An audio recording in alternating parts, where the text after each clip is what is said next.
ایک وقت کی بات ہے، ایک گاؤں میں جو ایک وسیع میدان کے کنارے پر واقع تھا، ایک نوجوان لڑکا رہتا تھا جس کا نام لیو تھا۔ لیو اپنی بہادری اور مہربانی کے لیے جانا جاتا تھا۔ ایک دن جب وہ جنگل کے قریب گھوم رہا تھا، اس نے ایک نرم، خوفزدہ آواز سنی۔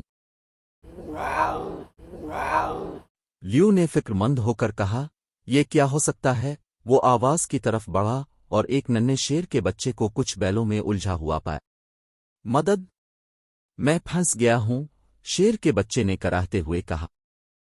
لیو نے نرمی سے کہا، پریشان نہ ہو ننھے، میں تمہاری مدد کرتا ہوں۔ لیو نے احتیاط سے بیلوں کو کھول دیا اور شیر کے بچے کو آزاد کر دیا۔ شیر کے بچے نے شکر گزار ہو کر کہا، شکریہ، میرا نام سمبا ہے، تمہارا نام کیا ہے؟ لیو نے کہا، میرا نام لیو ہے، تم سے مل کر خوشی ہوئی سمبا، تمہاری فیملی کہاں ہے؟ سمبا نے اداسی سے کہا، میں اپنی ماں ساوانا سے بچھڑ گیا ہوں، مجھے نہیں معلوم کہ کیسے واپس جاؤں۔ لیو جانتا تھا کہ میدان شیر کے بچے کے لیے اکیلا خطرناک ہو سکتا ہے۔ پریشان نہ ہو سمبا، میں تمہیں تمہاری ماں تک پہنچاؤں گا۔ لیو نے سمبا کو اپنے گھر لے گیا، جہاں اس کی ماں میلا نے حیران مگر سمجھداری سے اس کا استقبال کیا۔ میلا نے فکر مند ہو کر کہا، لیو، ہمیں جلدی سے سمبا کی فیملی ڈھونڈنی ہوگی، اس کے لیے اکیلا رہنا محفوظ نہیں ہے۔ اگلی صبح لیو اور سمبا میدان کے سفر پر نکل پڑے۔ انہوں نے کئی مشکلات کا سامنا کیا لیکن ایک ساتھ بہادر اور مضبوط ہوتے گئے۔ لیو نے عزم سے کہا، ہم تمہاری ماں کو ڈھونڈ لیں گے سمبا، میں وعدہ کرتا ہوں۔ سفر کے دوران انہوں نے مختلف جانوروں کا سامنا کیا، کچھ دوست تھے اور کچھ نہیں، لیکن لیو کی بہادری اور سمبا کے بڑھتے ہوئے اعتماد کے ساتھ انہوں نے ہر مشکل کو پار کیا۔ سمبا نے شکر گزار ہو کر کہا، مجھے مدد کرنے کے لیے شکریہ لیو، تم بہترین دوست ہو جو میں حاصل کر سکتا تھا۔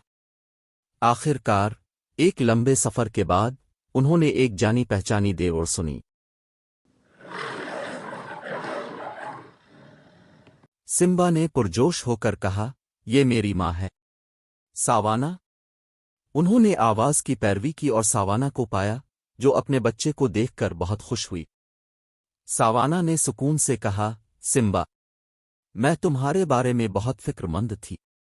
سمبا نے خوشی سے کہا، ماں، یہ لیو ہے، اس نے میری جان بچائی اور مجھے تم تک پہنچنے میں مدد کی۔ ساوانا نے شکر گزاری سے کہا، شکریہ لیو، تم نے عظیم بہادری اور مہربانی دکھائی ہے۔ لیو نے مسکراتے ہوئے کہا، مجھے خوشی ہے کہ میں مدد کر سکا۔ سمبا ایک بہادر ننھا بچہ ہے۔ اس دن کے بعد لیو اور سمبا بہترین دوست بن گئے۔ لیو اکثر میدان میں آتا اور سمبا گاؤں میں آتا، اپنی مہمات کی کہانیاں لاتا۔ انہوں نے سیکھا کہ بہادری اور دوستی کسی بھی مشکل کو پار کر سکتی ہے، اور ان کا رشتہ ہر گزرتے دن کے ساتھ مضبوط ہوتا گیا۔ اور یوں لیو اور سمبا خوشی خوشی رہنے لگے، ہر ایک کو حقیقی بہادری اور ایک اچھے دوست کی طاقت کے بارے میں سکھاتے۔ آخر میں بچوں، یاد رکھو، حقیقی بہادری دوسروں کی مدد کرنے اور اپنے دوستوں کے ساتھ کھڑے رہنے سے آتی ہے۔ جیسے لیو اور سمبا، تم بھی مہربانی اور بہادری کے ساتھ بڑا فرق پیدا کر سکتے ہو۔